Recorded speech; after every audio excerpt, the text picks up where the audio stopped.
to some little intro music, to some little theme music, you know what I'm saying? Some little elevator waiting music joint, but you know, we can boogie while you set up. Oh, there we go. We're good to go. I'm set up. Straight. Boom. I'm set up. We good. I know where all these things are, and then I forget all the time. That's why we need a producer, Jeff. We just need 7 producers. Fair enough. But for everybody listening right now, Jeff ain't going. He's not going to intro the show because Jeff. He's trying to get his settings. Let me tell y'all something, dog. That's the good thing about being a YouTuber, man. Just kind of doing what you want to do. We ain't got to have a fancy schmancy little intro and then we just kind of go live and start talking about it. This is Scoutcast, Tankonia, Stankathon. You know what I'm talking about? That's, Jeff, come on, son. Stankathon, Jeff. I know. I'm trying to think how to tie in ATLians and Equimini into it, but I don't know. We're not. I'll think about it. We're not ATLians, but we're DA-aliens. Let me hit my button. DFWians. Anyway, though, this is the Scoutcast. I guess we'll call it that. We'll put this on podcast platforms at some point. Y'all just got to give us time and let us boogie and let us do this thing at our own pace and come as we are. But at some point, it'll be on. There you go, Jeff. It'll be on all platforms for y'all. I'm Voch Lombardi for the people that's watching on Jeff's side because my people know who I am. And that's Jeff Kavanaugh for the people on my side. And the people on his side know who he is. He even got a little name up under his little box there. What's up, Jeff? What's up? Yeah, my people already know Voch, so I feel like I've done a great job of driving all my people to Voch, and we're waiting on Voch to kind of do the same because I tell people all the time how great Voch is and make sure you're subscribed and hit them with the super chats, and Voch just kind of says what's up, Jeff, but it is. Well, Jeff, I'm mooching off of you until you notice, and then you kick me out the club when you realize I'm not reciprocating the energy, sir. That's how this goes. That's the only way that this works. But while I'm using you at this point, we got a couple things to talk about today. We have a top 10 that's secure. We got a top 18 really, but I guess we'll go 11 or 12 if that's the thing for y'all. But let me just warn y'all. Let me just say this off the rip. We got until April to get this thing right. You know what I'm saying? So don't tap me on the show, be like, yo, Voch, what you think about Jeffrey Kafelkovich from Obscure State? He might be a 7th round guy. Don't ask us about those guys. Don't ask me. Kafelkovich. Yeah. We going to know everything about Jeff Kafelkovich come April. We don't know now. We'll let y'all know when we find new people. And today we're going to talk about a bunch of the D tackles that we've watched, and we can have that opinion from there. But as of now, I got a handful of things written down, sir. Jeff, Aziz Ojulari beat the hell out of Cincinnati by himself. One hand tied behind his back.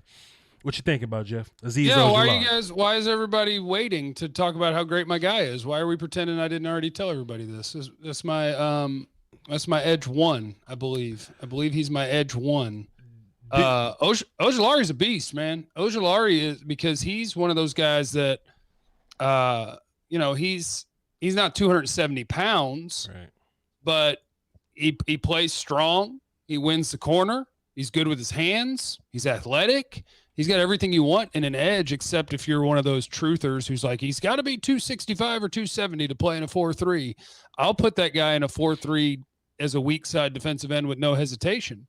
And again, like Ojulari is not a Myles Garrett prospect. He's not, there's not one in this class. So for me, out of all these different guys where they've all got different question marks, to me, he's no doubt he's a first rounder. Yeah. Do I want him at 10? I don't think so, but he's my current edge number 1. Ojulari's a beast. I don't think he is a complete product just yet. But compared to the guys in this draft, he is one of the top ones. I don't know how far back your nerdism goes, but 7 years, and we kind of born in different times for like 5 years or so. But if I could do a fusion dance with Ojulari and Kwity Paye, then we got a cold ass D lineman, dog. We got a cold ass edge player if I could put those dudes together. What I got from Ojulari is Ojulari gives you what you want as a pass rusher. You know what I'm saying? He's not the most like run savvy just yet, and he knows what he's doing with his hands when he's doing his thing with his hands. Like he has that jab, defeat outside hands, flat to the quarterback move, and he'll do that in different ways or whatever. But he hasn't learned, oh, when that don't work, let me just spin back inside to see what happens, or like a jet swim, like a jet rip, or anything like that. He's not just a robot just yet. You know what I mean? But Kwity Paye, not yet. But Kwity Paye, who I like to pair those two together because I think they're very similar to, they have high ceilings if they can figure out the other side of their game. But their floor is high enough to where you can play them right now. You can rush Ojulari on third downs right now and have you a solid pass rushy dude. It may take him 2 years to be the guy that you want him to be. It may take him 3 years to be a guy that you fall in love with. But I think he'll get there, opposed to some guys in this draft that may or may not get there. You see what I'm saying? Yeah, and like Ojulari, one of the first things that I really liked is, I'm trying to think the first game of his I watched. I believe it was the Alabama game. Sure. And they'll bring pulling guards around to try to seal him out and create a hole. And all 241 pounds of him was going dead into the chest of a guard, and that guard was stopping right there. Yep. So like he's got power in his body. When you run away from him, he's one of those guys that you leave him. A lot of people will leave the backside defensive end unblocked. You can't do that. Ojulari is going to come get your running back. Mm-hmm. And, if he's running too deep and he's got to retrace, he's got the quickness and the speed to do it. So I think there's a lot of good. There's a lot of good in Aziz. I got obsessed with him, Jeff. So in 2019, I watched Murray State, Baylor, Florida, Vanderbilt, and Tennessee. And in 2020, I watched Mississippi State, Alabama, and Florida. I just wanted to see everything he's ever done because I got obsessed with him. You know what I mean? If we take that dude at 10, you're not losing no kind of sleep, right? Like, you good to go if we take the dude at 10? Gosh. That's the problem, Jeff. That's our problem, Jeff. I don't like a soul at 10. Like, I really like him. Mm-hmm. 10? Mm-hmm. Like, 10 is... If you just had to pick your nuts up and just draft him at 10, would you do it? Because you don't love Surtain. You don't love Farley. You love Ojulari, though. That rhymes. Would you take him at 10? I'm 3 stacks. Because that rhymes. I think I would take Farley over Ojulari. See, I wouldn't. But I would take Ojulari over Surtain. And you know what? The big difference with that is, in my mind, it comes down to who have I seen lately. We talked about opt-outs, right? Who opt-outs work for and who it hasn't worked for. In my mind, as I watched all those 2019 games, I was like, bruh, Ojulari need one more year to put this shit together. Even if you watch early 2020 film, you see him, but you need more. I think the Cincinnati game was when he put it all together, Jeff.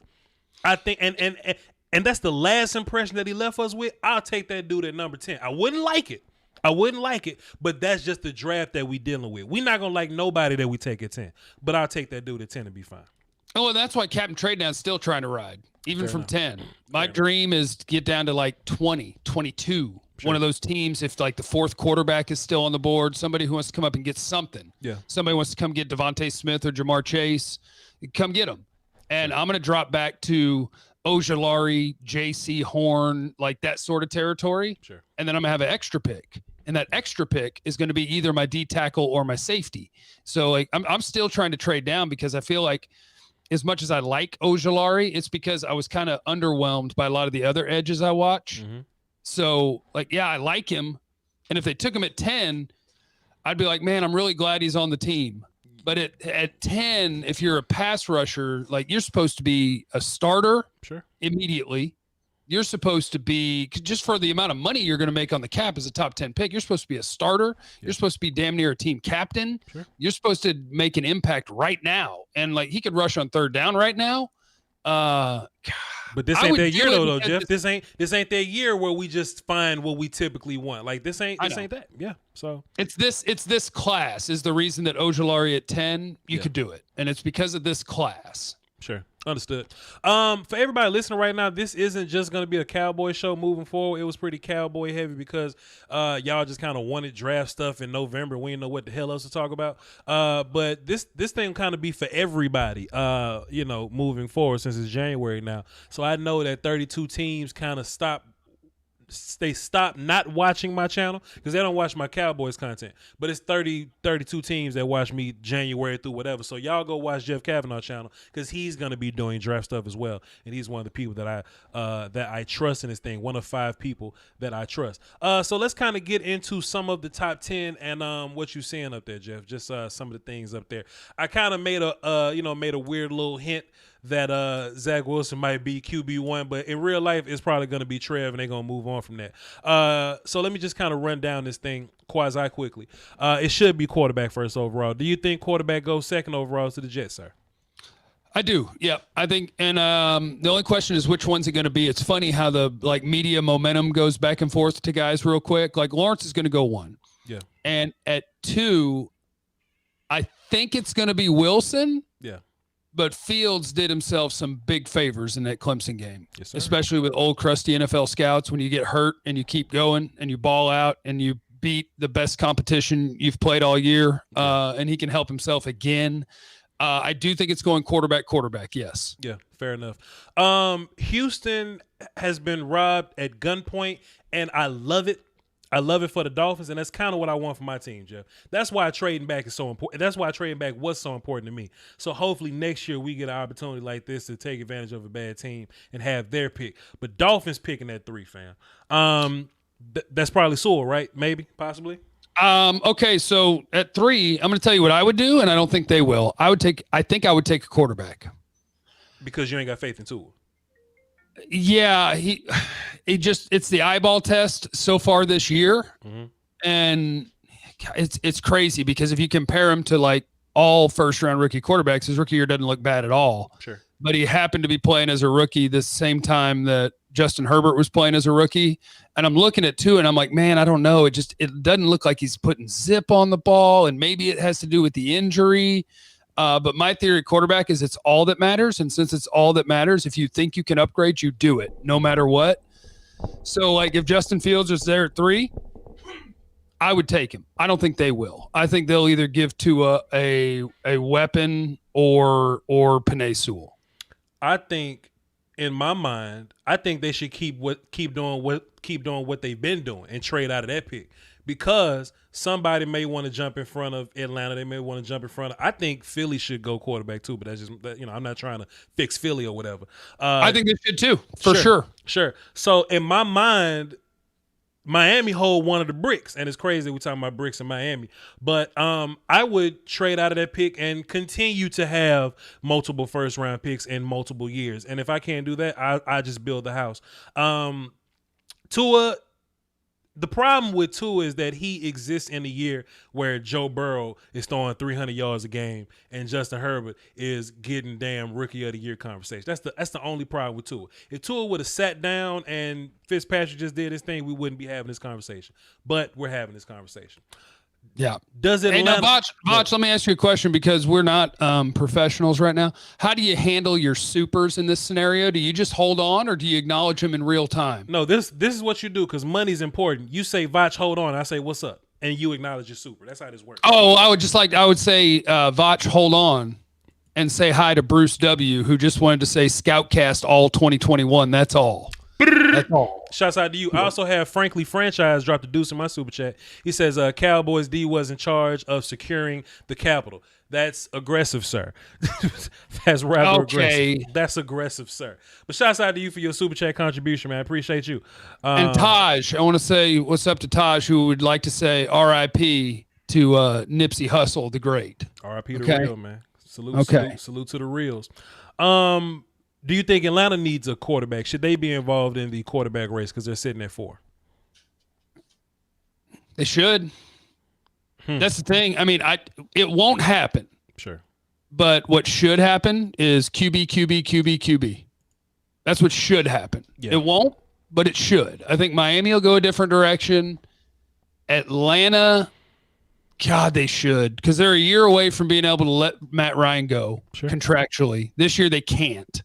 But it's perfect. You're not planning to be back in the top 5, so you can get your quarterback right now.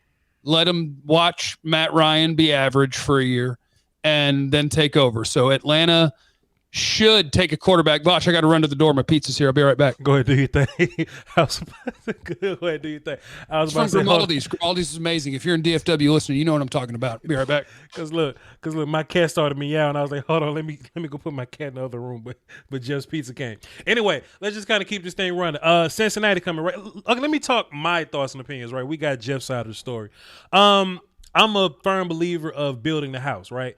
I don't want to just draft quarterbacks and just not have a solid team when my quarterback gets there. So if I was the Jets, fam, I'm not trying to draft a quarterback at all because I don't want to bring a bad quarterback into a bad situation. Voch, I would, yo. Did I hear you have a cat? Yeah, I do have a cat. So look, this is my thing though. This cat commandeered my house though, Jeff. I'm dog guy. I like dogs. But this cat for New Year's was like dealing with gunshots and fireworks and cold weather. So it was just on my stoop. And I went to my truck and it followed me to my truck. Then I went to my crib and it followed me to my crib. So it's somebody's cat. It's not a super stray cat, but I got a cat now, Jeff. So, and I'm about to be, hold on, Jeff, take care of that while I get my cat. Oh, okay. I don't know what Voch was saying to y'all. And I don't know where we are. I know we got through 4 guys. There's Voch carrying someone else's stray cat live. Well, we're going to get to D tackles. I swear to God, we both watched a bunch of defensive tackles. We're trying to fix this Cowboys run defense, and it's going to happen. It's going to happen. But at the moment, we're worried about pizza and cats. That's what we're worried about. We finally get this show done, and we just can't be focused at all. Okay, so what I was saying was I like house building, right? So even as impressive as Justin Fields was, I don't want to bring Justin Fields into this, badass situation, right? So I would trade out of that pick if I'm the Jets. I'm just a maniac. I just want picks. If I'm the Jets, I trade out of that pick to Carolina, get to 8, draft Rashawn Slater, be terrible next year, and get a quarterback next year and have multiple picks next year. In my mind, that's how that works, Jeff. As long as you're acknowledging that shit happens on accident, like if you're the Jets and you trade down, you pick a bunch of players, and you go 6-10, sure, and you're picking 8th, and next year's QB class is 1 or 2 deep, and now you can't get your quarterback. So I think, to me, that's always the danger. Is if I'm in the top 10 or the top 5, and there's X number of quarterbacks that I think can be quality starters, passing on them, to me, is terrifying because I know I'm about to take a quarterback, put him in a bad situation. It's going to suck. Sure. But the alternative is I'm going to exist without a quarterback. And if I accidentally am not one of the worst in the league, I can't go get a quarterback. So, I mean, maybe if they still believe in Darnold a little bit, you could do it that way. I guess you'd have to because you're not picking a quarterback. So you'd be rolling with Darnold. And I tell you what, Darnold will probably get you to 3 wins. He's terrible. So that might work out. I mean, cool. Bite the pizza. So it's not that I have faith in Darnold. It's just that I just have faith in building the situation because you can go to the playoffs with Baker Mayfield. You can do it if your team look good. But I don't want a Joe Burrow situation where I got future GOAT, because I think really highly of Joe Burrow, where you got Joe Burrow, but I got Xavier Su'a-Filo and Bobby Hart starting next to each other. That ain't cute. Yeah, you know what I'm saying? So now you're losing games and it's an injury risk. Also this, though, Jeff, if you passing up on Pat Mahomes, that's when you look silly. So you always have to be scouting quarterbacks whether you want to take one or not. If you pass up on Pat Mahomes, that's the problem. But if you pass up on Josh Rosen and you get picks for the Josh Rosen pick, then you're a winner in my mind. Yeah, I mean, as long as you pass the right guy, and you're not willing to pass the right guy. I mean, all of it really comes down to the same thing, right? Which is pick the right having kick-ass scouts, letting them do their work, and making good decisions. That's what it comes down to. Jordan Harper, shout out to Jordan. If your team's between 17 and 22, which non-QB are you coming up for? I really want the Cowboys to trade back. If I'm the Cowboys and I'm able to move back out of 10, I would assume somebody is coming up for something like Trey Lance still being available, 4th quarterback. O-line maybe. Maybe an O-lineman, whichever one they like. Could be Rashawn Slater, could be Darisaw, I don't know. Somebody could be coming up for Micah Parsons. Somebody could be coming up for Jamar Chase or Devontae Adams or Jalen Waddle.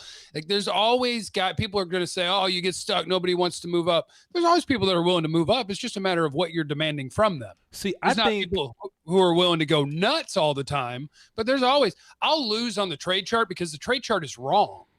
I'll lose on the trade chart. I got no problem with that. Jimmy's trade chart is wrong. We now have updated where like there's a Harvard one where people use the real results of the draft. So you can see what those picks should be worth to you. Take a loss because you're really winning.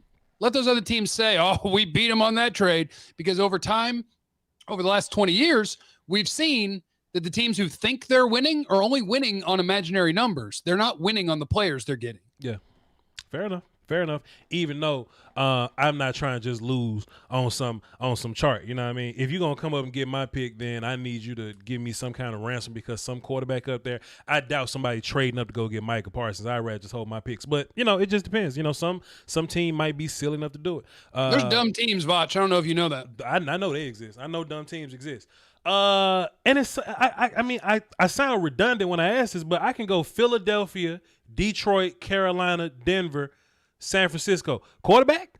Like all those teams are quarterback teams. So do they stay there or do they move up? Like, yeah, what you want if you want this team to trade back is you want either 2 or 3 quarterbacks to be gone when you get to 10.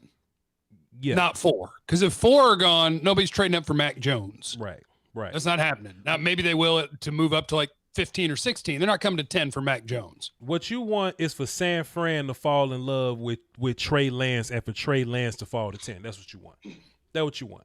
Kyle Pitts. Maybe because somebody wants to move up for Kyle Pitts. Ain't nobody finna take no damn Kyle Pitts. Jeff, come on, man. Stop hating on Kyle Pitts. You got some weird stuff going on today, Voch. Kyle Pitts is just tight end, man. So listen, I also had this question, right? Is Kyle Pitts a Darren Waller turned tight end, or is he going to be a guy that's a Chase Claypool tight end turned receiver?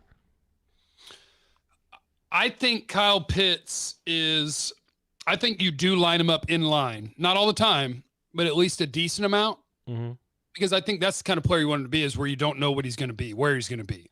Like he's not George Kittle as a blocker, but he's not awful. Yeah. He survives as a blocker. I think Kyle Pitts, if they took Kyle Pitts at 10, would you hate it? Yes. We got a stud, you know what I mean? Like, I'd be happy at the player that we got, but I'd be so mad if we got Kyle Pitts at 10, dude. Because I feel like you can get tight end anywhere. And he's a receiver playing tight end. I can find a receiver playing tight end. You know what I'm saying? So I got this pick that I don't necessarily need. I believe in BPA, but I think there should be BPA with some type of context of what you need and what's valuable. That's just why. Yeah. Best player available with consideration for need. That makes sense. But as long as you're not skipping too far down your board when you pick that position while considering need. I don't know, 6'6", 240, and I don't know, because he's not Kelsey, he's not Kittle. But watch this though, Jeff. Maybe he is Waller. Maybe he's Darren Waller. And the thing, like, my thing is that, like, people talk about, well, you can find tight ends anywhere. You talk about it. You just did, Voch. Sure. But if people knew what Travis Kelce was going to be, and if people knew what George Kittle was going to be, they get picked in the top 15. Absolutely they do. It's just that people didn't know. They were wrong. Even guys that get picked in the top 15, right? Like Hockenson. I love Hockenson as a process, as a prospect. But has Hockenson really made 8th overall pick worth a change in Detroit? I don't think Not so. right now, but nobody does. Detroit's a weird city. That's the last place I would want to play, because something is just wrong with them. They're just boring and below average at all times, and it's terrible. I think it's really fly that people make monetary contributions on your show, and then they run over to my show. Taj dropped 5 in my super chat also. He says, I mess with y'all heavy, fits in the earth. Appreciate you, my guy, Spodiote, you know what I'm saying? Doski Woski, Peasky Weesky, you know what I'm saying? Appreciate you, my guy. We ain't talking John in San Francisco. Where were we? Were we doing the top 10 and did we get stuck somewhere? Nah, we just started talking about quarterback and other little nonsense. No. You good. We just We just making it work, man. We just figuring out this little process. We 24 minutes in. So let's get into some of these prospects. I said we was going to watch defensive tackles, right? Yes, And Voch and Jeff have watched some defensive tackles. If y'all are brand new to this show, we watched like DBs a couple weeks ago, like corners and safeties or whatnot, and I think we touched on a couple other positions. Go back, click it, play it again. Right now, we're looking at D tackles. Who's your favorite so far, Brother Jeff? Oh, what a great question. Because none of them first rounders. I'm just gonna go ahead and put it out there. None of these guys first round. No. None of them are first rounders. And I'll tell you the one that I need to keep watching to feel like I have a better handle on him is Barmore, Christian Barmore at Alabama. Because I know he's a good player, but I've got a better feel for two other guys that I have in that kind of same grouping. Of course. I have 3 second-round defensive tackles at the moment. Christian Barmore, Marvin Wilson, and Aleem McNeil. Okay. I got 3 second-rounders right now, and I know Marvin's your guy, so if you want, what I'll do is I'll talk about McNeil. I've also watched McNeil, but go ahead. Okay. Well, let's start with Barmore then. So what I think Barmore is, right? I think he's a pass rushing one tech that doesn't know how to play his position just yet. Like, he's a dude that, like, you'll see spurts of, oh, there's some quickness with that swim move, or he can beat this dude pretty handily. But like the film I was watching or whatever, he didn't do that till like the third quarter. Like, I was just watching like the whole half. I'm just like, man, this the dude y'all hyping. Then I saw the flash and I was like, oh, that's a cool little flash, and I didn't see it again. So that was the Auburn game. I think I saw that. So in my mind, I don't want to be the guy that pass up on him and be like, oh, he just needs coaching and he just needs to be playing in B gap, because he could be a guy that just needs to play in B gap to be better. But he's a sometimes guy for me. Yeah, and that's why I feel like I need more of his tape before I know for sure that I have him as my top D tackle. But for the moment, I have him as my top D tackle because of what you're saying. Yeah. I think you see him, almost everything that I'm going to say about him is something that he flashes. I won't say it's something that he does consistently, but it's something that he flashes. But he flashes dominating single blockers. Yeah. He flashes being powerful enough to handle a double team. He flashes being super heavy-handed.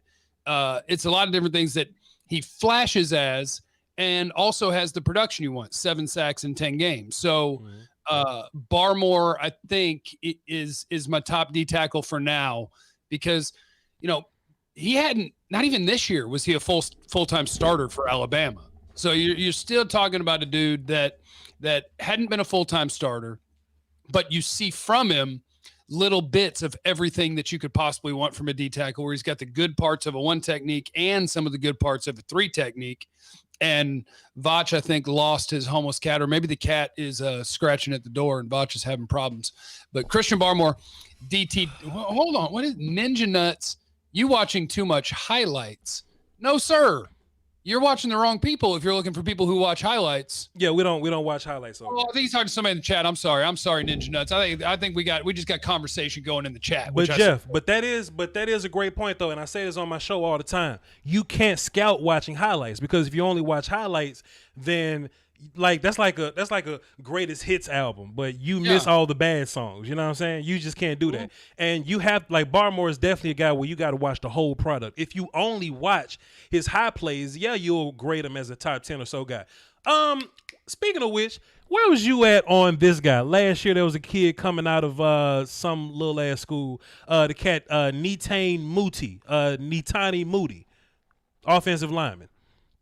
God, I don't even remember. He played on the red jersey. When was he picked? Last year I did like 220 guys. I may not have even done him. Like 5th round to the Broncos or something. But he was a kid that made a highlight tape, put it on his YouTube, and the dudes at PFF went on his YouTube and saw his highlight tape and said, "Oh, that's the best offensive lineman in the draft. He's a top 15 guy." And I'm like, you got to be shitting me. That's silly. I can cuss on your show? Yeah, I mean, it's YouTube, right? So yeah, I don't in my daily stuff, but I never know why. Well, I do send it over to this radio station, 105.3 The Fan, the home of the Cowboys, 2 to 7, Monday to Friday. So maybe it's for that reason, but yeah, I don't care. I'm like, you got to be shitting me, man. Like, you to be the professional PFF, the big scary professional PFF, the experts, and you're grading this dude off a highlight tape, man. That's super irresponsible, man. Talk about your monies. How about Haley 94 Ware? Back-to-back weeks, Voch. I believe he swung through both sides. Oh, yeah, he did. Haley 94 Ware, whoever you are, whether you're Charles Haley or DeMarcus Ware, you are sweet, and I love you. He hit with some coin for the pizza. What a beast. You're a beast. Thank you. His name should be Haley Ware Gregory because Randy finna tear this shit up. Okay. Randy on his way. Yeah, so Barmore, I'm kind of hit or miss on him. I would rather play him at 3 tech because I think his skill set fits there a little bit better. I'm not a fan of the slashy 1 tech dude, but I'm not gonna hype him as top 10 dude as others were hyping him as top 10 dude. Not gonna be able to do it. Let's get into Aleem McNeil. You want to go first because you say I just take all your damn talking points, or like Aleem McNeil, NC State, number 29, 6'2", 320 pounds. Not very many stats this year at all. 1 sack, 1 forced fumble, 4.5 tackles for loss, but he had 5.5 sacks, 7.5 tackles for loss last year. I didn't go back to see what he was doing last year. Maybe they didn't have him playing the same way. Sure. But at NC State, they have him playing true nose tackle. Yes, 0. 3-man line. He's lined up over the center. And I got to tell you, he's got a build that I appreciate, Voch. Yep. Because if you tell me a guy's 320 pounds, I want to look at him and be like, oh, but he's not fat. He's just got a giant ass. Yeah. So he's got the big old powerful butt and legs. And what McNeil is really good at is the offensive lineman snatch. Like, I think being 6'2" instead of 6'6" works really well for him because he's great at just getting extension, controlling blockers, tracking the running back, working his way to the ball. He's great at those things. On that exact point you just talking about McNeil, let me cut you off and say Haley 94 Ware came over to my super chat and dropped 20. Says, great show. Here's a little coin for the cat. EV. The cat doesn't need anything. It's a cat. It doesn't even want to be around you. You got $20. No, this cat wants to be around me. That's why I had to get up because this motherfucker kept screaming at the goddamn door because the cat wants to be around me because the cat's needy. But Haley Ware just gave you a dub in the super chat. Say thank you. The cat wants its parents. It wants you to find its parents. I would love for these people to come get this goddamn cat up on my house, but I'm taking care of it till then. But go ahead though, McNeil. Go ahead. I'm sorry. I apologize. Okay, so I used some weird scouting terms that I don't know if they're good or not because I make up my own. But I said, yeah, he plays low, he controls guys, he's got pop, and he's got good athleticism for 320, packed into his frame. He'll get turned at times, but he is big butt, stout bottom, not really fat guy. Yeah. Got some athleticism packed in there.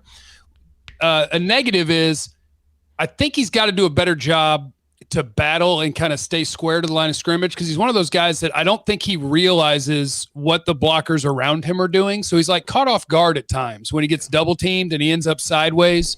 But as far as the physical traits, he's plenty strong enough. His hands got pop in them. He'll extend on offensive linemen, and he's got some of the athleticism you want. So I think to me, he's a 1 technique plus. Like he's a 1 technique that I don't think is going to be a good pass rusher, but I don't think he's a useless pass rusher. So like, I got a 1 technique that can move a little bit, that can help you with running backs who aren't coming just straight forward. He can help you track down the line. So I think to me, he's a 2nd round player and I like him. You like big butts. Greg just called you Jeff the Stallion. We're on to something, fam. We're really on to something with this daggum show in these chat boxes. My thing about McNeil, go ahead, Neat. My thing about McNeil is I think he's like 1 tech minus, honestly, in my opinion. I think he gets kind of lazy sometimes. I was looking at him, and, just sometimes you see guys that fire out of their stances, right? He's like a dude that stands up sometimes, but it works because they don't move him. That's one thing I kept going back to. They don't move this guy. He'll punch the shit out of somebody. Great hands, great pop. He's probably going to be a good 2-gapper. Doesn't go nowhere. It was somebody else I was watching. If you look at, remember Gallimore last year, Neville Gallimore, how he was active. He wasn't in the right spot. Active, but I mean, I hadn't heard your thoughts on Gallimore, but to me, Gallimore was a dude that got bullied like a mofo. But he was quick and he was active. That was their scheme, right? But what I'm saying is like he was a guy that at least moved around some. I think McNeil is the opposite of that. I think he starts as a 0 and he stands up. Sometimes they'll slant him, left or right or whatever. But for the most part, he stays there because he knows people can't beat him. What was interesting was I watched the North Carolina game when I made that assessment. I was like, okay, the North Carolina kids can't move him. But then I watched the Liberty game, and he was beating the hell out the Liberty kids. You know what I'm saying? So in my mind, I'm like, maybe he was just being lazy in the North Carolina game. And, I'm not the biggest fan of a lazy guy. But both games, nobody could move him. I skipped the Liberty game because I don't care. Because I'll get other 2020 tape that I'll watch. Mm-hmm. I won't watch you play Liberty. Fair enough. Got rules. I won't do it. That's fair. So I'm fine on McNeil, but I wouldn't take him in the second round. And that's not because of his play. I just think that's just where the league is with like noses and like one text or whatever, you know what I mean? And I just don't think he has enough juice to be like a first round, second round guy. I'll take him in the third though. And just for like context or whatever, I'll take Barmore in the second because Barmore can move a little better. But that's just my mind. I think that's fair. I mean, I have McNeil in the second round, but in my dream scenario, it would be that you had traded down and your second round pick was McNeil. Yeah. And even then I would acknowledge that part of the reason I was doing it is because the Cowboys are so awful at nose tackle that I see a guy that I like and I want to upgrade and I'll go with it. But I think I bet you're right about where he's going to go. I bet you he goes in the third, maybe even the fourth. Yeah. People don't care about nose tackles, man. If you're not going to get any sacks, people don't care. I'm just a little desperate because I watch the Cowboys. I'm trying to save my favorite is for, like just for last or whatever. So let's get these other guys out the way. Your favorite is Marvin Wilson, and I'm fine. We can take him in the second. But Jeff, I got two more favorites. I'm just going to have to wait for a little bit, right? Go ahead and take a bite, right? So I'm going to talk about this kid right here. J2 File. The fat kid from USC. I haven't seen him, so you tell me all about him. Let's go. You ain't got to watch him. J2 File. Well, okay, yeah, watch him because you got to be fair with your assessment or whatever. But J2 File is one of these kids that come out every year that get hype because they're big as hell and they got that long, luxurious Palomalu hair and they're fast-moving big people. I get it. They're fast-moving big people, and that's impressive. Vita Vea was a fast-moving big person at like 350 fast-moving, but you saw good zero traits in him. Like you saw good punch, good hands, good da-da-da, boom, boom, boom. J2 Fila, he has no clue what he's doing with his hands, right? So he's a guy that if I can push you around, I win the rep. But if you get hands on me, I'm useless. And you can be Voch size. You can be Jeff size. You could be Mike Jones, Pete this Greg Castillo, Nick Gastro size. If you get hands on J2 File, he's done. He doesn't know how to get off of me. He doesn't know how to do that. He doesn't know the Aaron Donald knife fight moves. And when you get hands on him, that's it. Something that was so interesting to me, I watched his this rep versus Oregon. And he kind of slanted to the outside, so it ended up being him and Sewell, and they both aren't great technically. So what you see is two big, huge, strong humans running into each other, not knowing how to beat each other, and it was so interesting, Jeff. It was so interesting. Please watch USC versus Oregon. You'll find the rep. But besides that, it was a bunch of Shane Lemieux beating up on J2 File, and it's interesting because we talked about a handful of these guys being one techs that should play three. I think J2 File is a guy that's a three tech that should be playing one. He's a big guy. Take responsibility away from him and let him just be a big, quick moving zero guy in my mind. Well, I haven't seen him, so I believe you, Voch, and I'm just going to put him wherever you put him. I'm going to watch him. I just didn't have 2020 on him yet, so I hadn't done it. He opted out 2020, so you're going to have to find 2019. Oh, so I have to go back. Okay. Yep. Go back. I need to pay attention to shit then. Yeah, absolutely. Let's see. Let me I did do Twyman because he was an opt-out, so I went back and watched him in 2019. Tell me about Twyman. Did you fall asleep? Have you seen him? Yeah. Okay. I'm gonna read you verbatim. Go ahead. Versus Central Florida, I want you to kick their ass. Yes. He's not overpowering anyone. No. He doesn't win with hands to control blockers. Central Florida has no problem blocking him. What are his great traits? Not power, no snap to his hands, not hand placement, plays high. He's not for me. And then I typed a bunch of other things, and then again I typed, he's not for me. Small, kind of quick, but not fast though. He has quickness in his hands, so don't let that fool you. He has this kind of a club swim cloth pull rip, but he's not good enough to use it. Solid technique versus the run. Like UGH. Not strong at all. Why does he run his chest into other people's chest like that? So why is he not using his hands? Solid verse run again. They're playing him at one tech, but I wouldn't put him at one tech. Down blocks LOL. So that's like when somebody down blocks on him, he just stays down block. He doesn't cross face and get back into the fight. It's just large cap LOL. Yeah, I put the same thing where it's like he gets dominated by double teams and he doesn't dominate versus single teams, and that's against Central Florida. So for Jalen Twyman, look, the 10.5 sacks in 2019 from D tackle, it sounds really good. Gregory Rousseau, 18 sacks, sounds really good. Those guys aren't for me. So Jeff, let me ask you, sir. And Jeff, you kind of knew the Voch, but people know on my chat, I get upset when I start leaning on my microphone like this. This just means I'm upset, Jeff. Let me ask you a question, Jeff. Where's the Aaron Donald shit coming from? Who said that? You ain't hear the Aaron Donald comparisons, Jeff? Ask the chat box. Okay. Well, he wears 97. Well, Donald was 90. Was he 99 at Pitt or was he 97? 90-something Senior Bowl guy. Go ahead. He's at Pitt. Yeah. He's a D tackle at Pitt that's 290 pounds. That's Aaron Donald. Yeah. But, Jeff, where was all that? Another cut. Where was all that? Like, people telling, like, where I want to know badly the preseason hype police. Who's the dude saying, yo, fam, y'all got to watch Jalen Twyman. He's in my top 50. He looks like Aaron Donald. Who are these people so I can contact them? Do I got to Google these people to find articles, to find people on Twitter, to call people out? Because yeah, just do that. Just Google Jalen Twyman and then like first round or top 10 and see if anything pops up. And if it does, just expose them. Just go get them. Yeah, I wouldn't take Jalen Twyman in the first 4 rounds, 5th round. What I would do is that's a guy that I would just tell him, let somebody else have him. Like, don't put him on the board because I don't want to think about what round I'd take him. Just let him go. What do you do with him?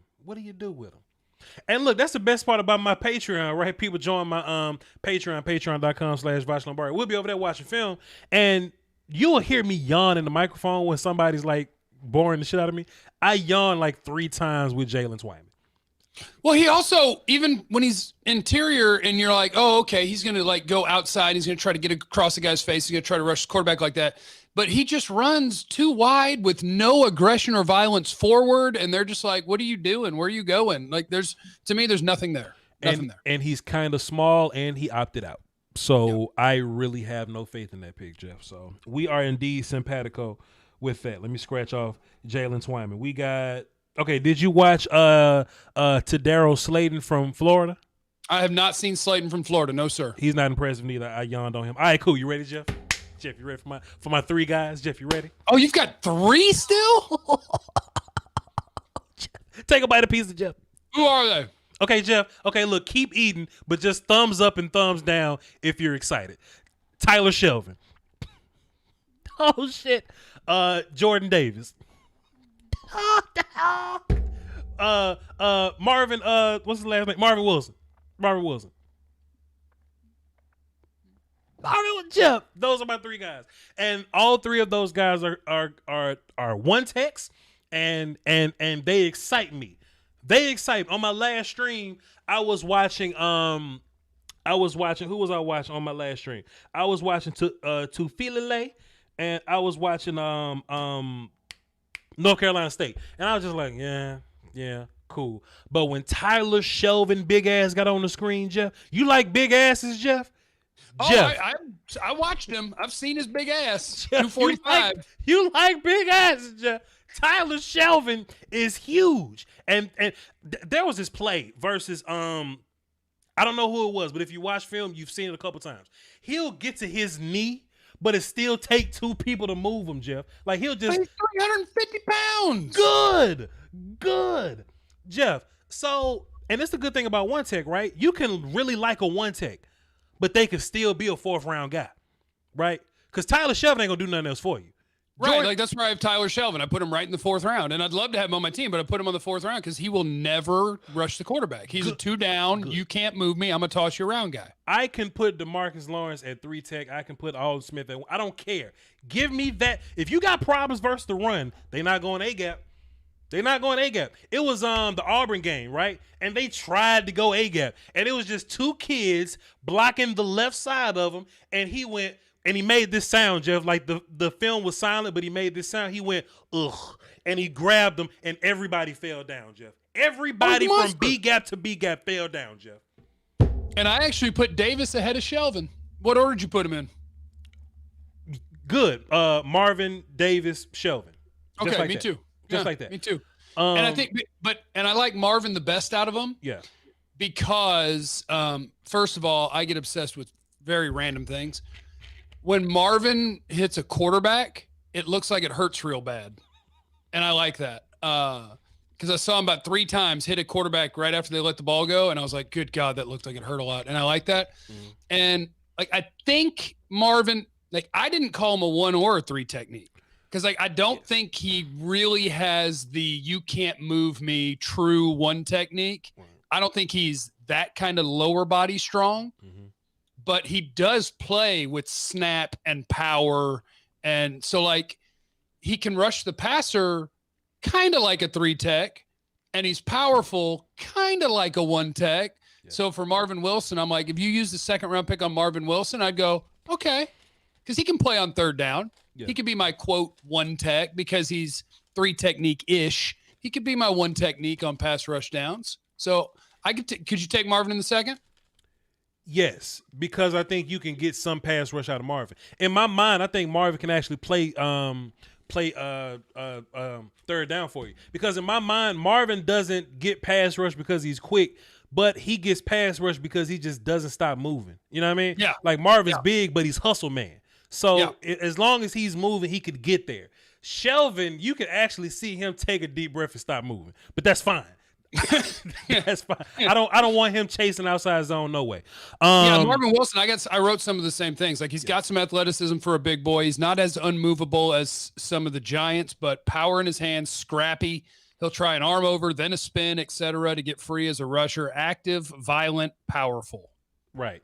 Cool. Same page. But what I like about these guys, though, Jeff, these 1 techs in particular, is that they're going to be in different parts of the rounds, but they all share the trait where they punch people in the chest and they can control them. And that's one of the points I had about, Slayton and, partially with McNeil, right? I feel like McNeil was hard to move, but I feel like he lacked a lot of control. Because sometimes when you get guys, you want them 2-gapping. You'll see McNeil just kind of get stuck and nobody's moving him, but he's moving around. He's turning. He's getting turned. I think it's an awareness thing. I think it's weird because like against one guy, he has everything physical you want, right? He's extended, and he's watching, he's tracking. And if you're going that way, he'll go that way and he'll go make the play. Yeah. But if he's caught off guard by another blocker outside of wherever he's looking, like it's just immediately like turn the wrong way and all this. So yeah, I'm totally with you on him. Like, I think it's just somehow not being spatially aware of where the other blockers are going to be. Yeah. And some that I really like about Shelvin, Davis, and Marvin is that they can punch people and you can see them do it, Jeff. They'll stand people up. They'll go, is he over here?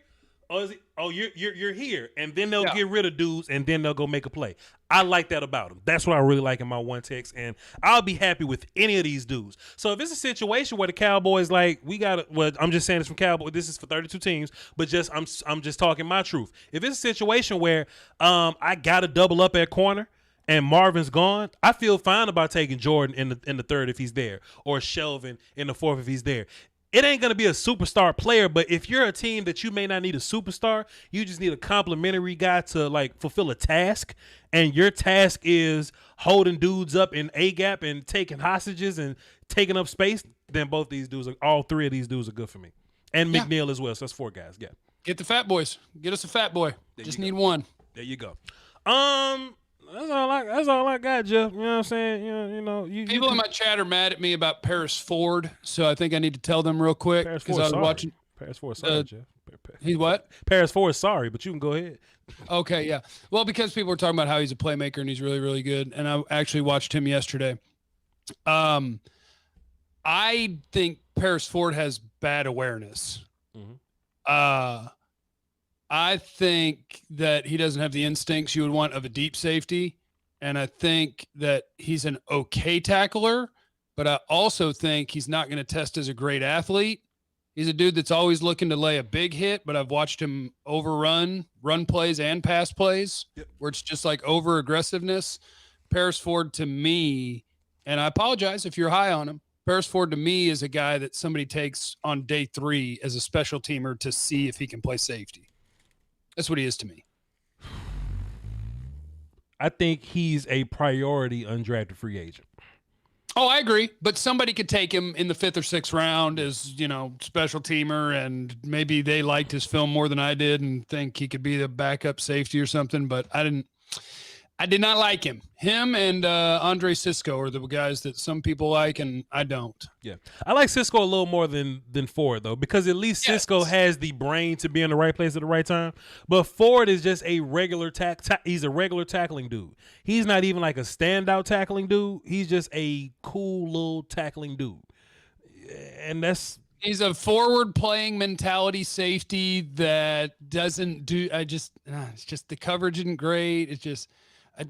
Paris Ford must have a highlight tape somewhere that people are seeing. That's exactly what it is, Jeff. Him and Cisco got highlight tape. Sure, that's what. Okay, because on tape, Cisco and Ford aren't good players. Well, they're good college players. They're not good NFL prospects. Sure.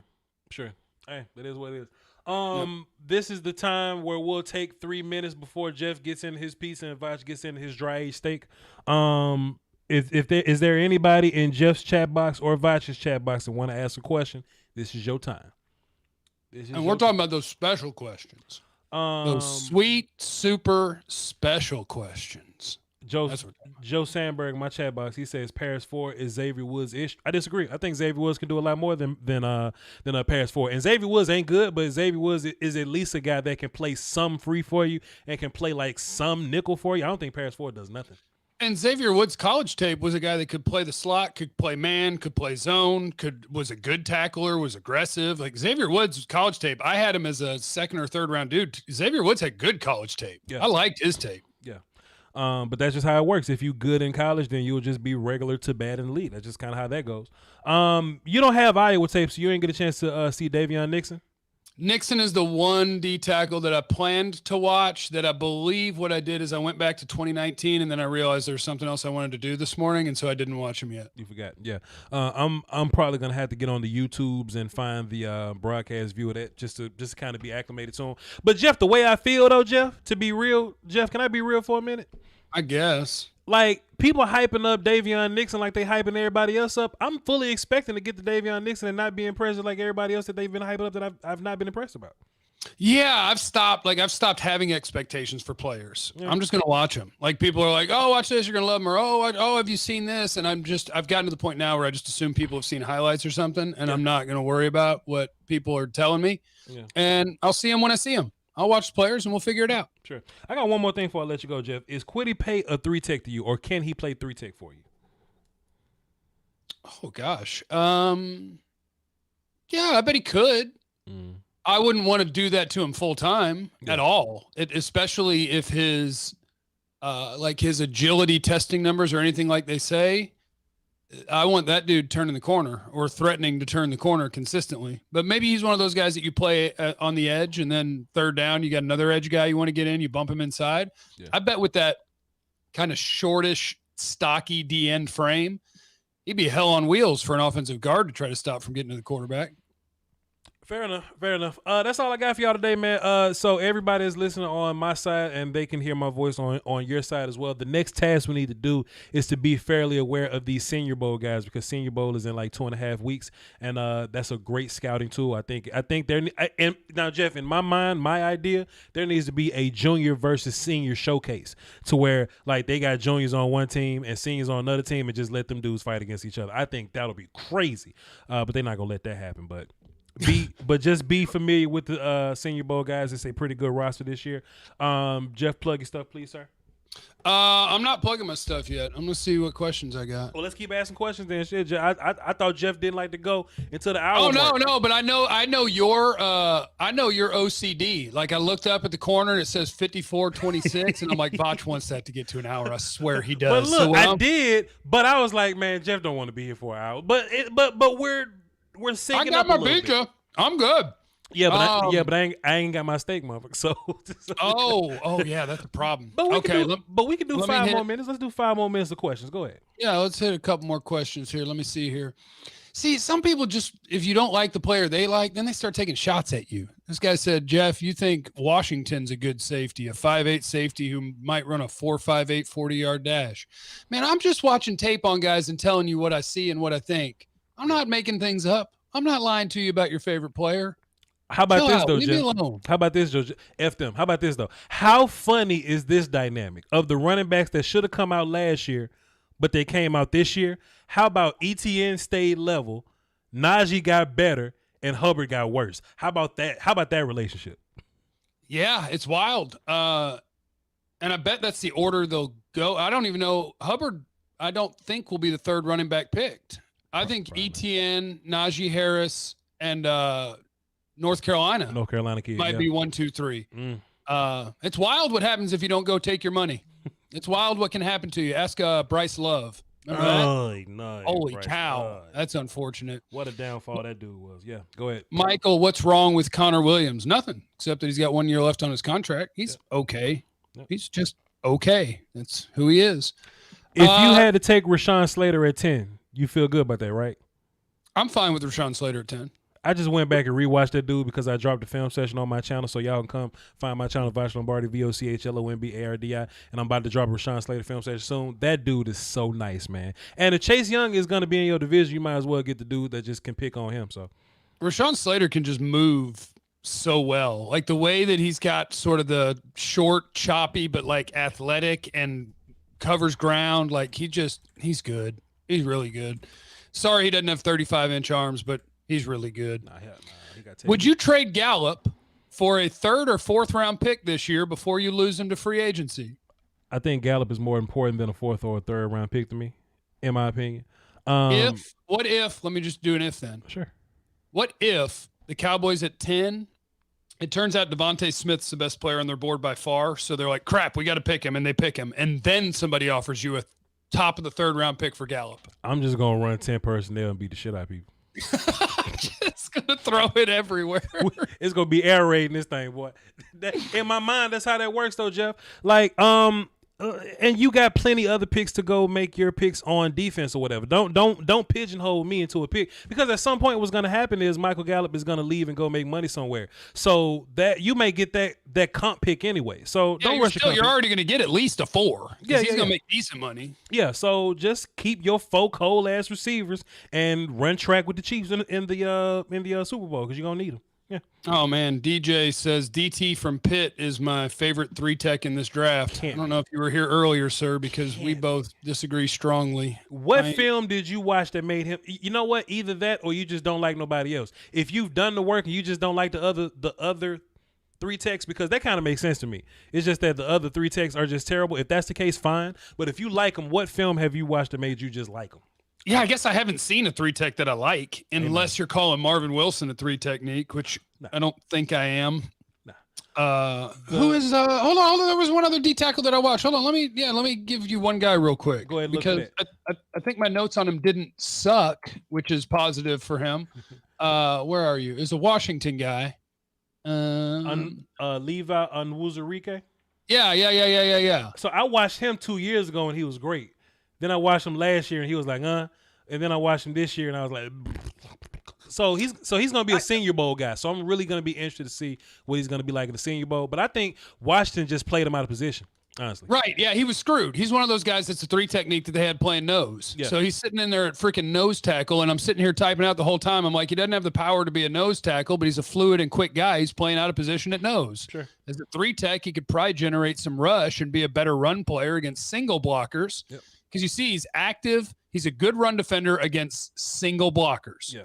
Overwhelmed by doubles, can redirect, can shoot gaps, active hands in the run game. holding ground and controlling and tracking versus one blocker is good. Yep. So Washington D tackle, I kind of like. I want to see what he looks like if you get him out of nose tackle. That's why I'm waiting on the Senior Bowl player. That's why we're waiting on Senior Bowl, and that'll be good for him. So we'll see what happens. Who is your quarterback number 2? Trevor Lawrence. I can't prove it yet, but Trevor Lawrence. Oh, there he goes. There he goes. Can't prove it. Mine's Justin Fields and Zach Wilson's 3. But my disclaimer is none of these opinions matter because I haven't actually tape studied the quarterbacks. I've just watched them play so far. Mm-hmm. So nothing counts. But we'll definitely have that answer by April. Don't be impatient. My team don't need a quarterback, so I'm not just rushing to go watch quarterbacks like that. So, but I'll get to it at some point. Unless they can't get a contract done, they keep saying he's got all the leverage, but there's a cap, so we can't sign him. It's tough. Ain't nobody worried about that shit. Dak will get his money. He'll be fine. Jeff, you good with our timestamp?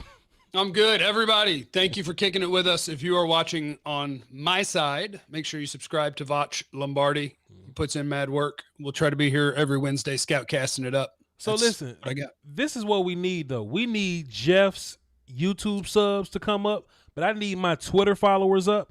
And I know it's partially because I don't have a blue check, but I don't know how to get them because I'm just a regular civilian.